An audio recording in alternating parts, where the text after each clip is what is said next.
Empire.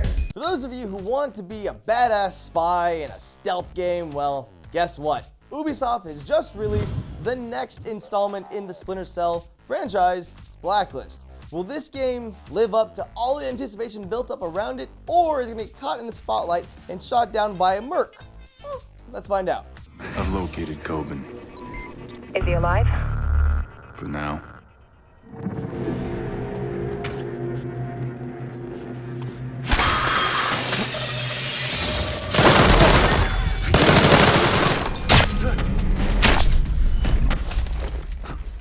Immediately, as this game started, the first thing that stood out to me was the incredible voice acting. My first thought was, why is this not a movie yet? It was so good. Sam Fisher actually had a new voice actor playing him this time around, and I will admit, I didn't care too much. He was played perfectly and it worked. But it wasn't just Fisher who was blowing me away. You had the rest of your team that had great dialogue written for them and perfectly executed.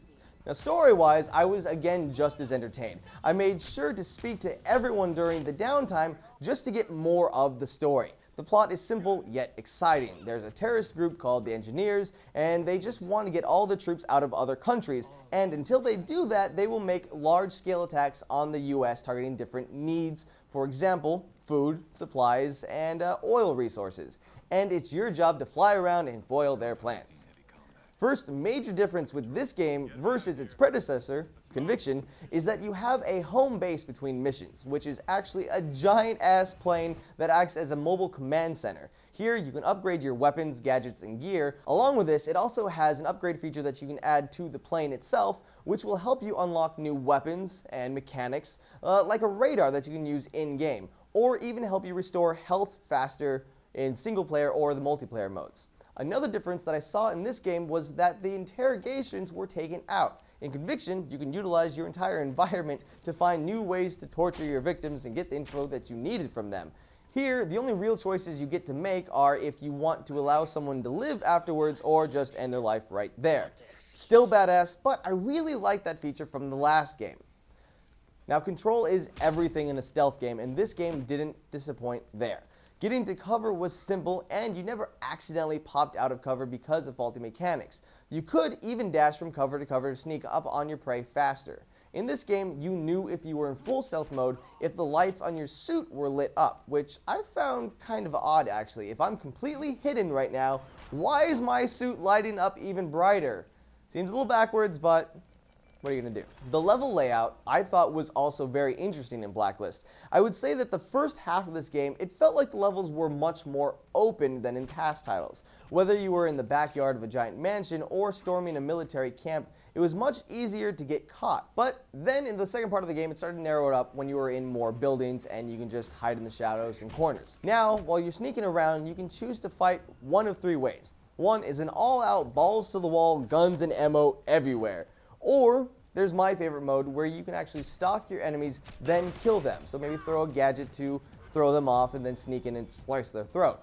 Then there's Ghost, where you sneak around and not get noticed by anyone. This, in fact, is actually worth more points than the other two modes.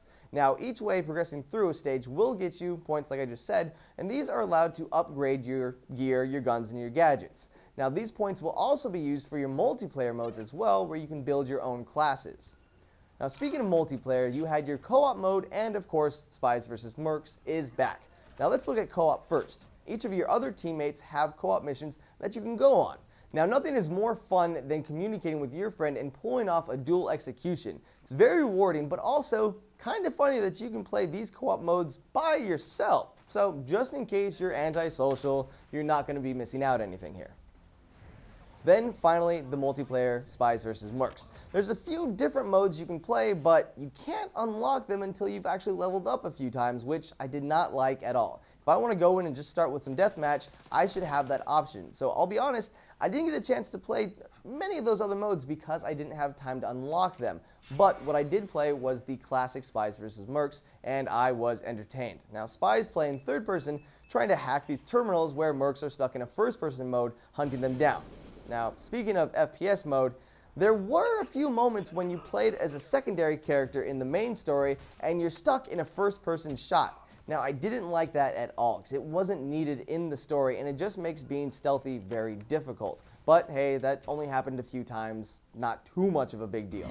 Splintercell Blacklist was a fun game and a great experience. What I liked most is that even though I was playing on normal, it was still very easy to get caught, and only a few shots from the enemies would get you killed and you had to start way back at the checkpoint. Now, this is either a good thing or a bad thing depending on how you look at it. With all the positives and the few things that I didn't like about the game, I give Blacklist a great 8.75 out of 10. It was a lot of fun and a must-play if you like stealth games. So there's my opinion and my review on this game. So with that, I'll see you guys again soon.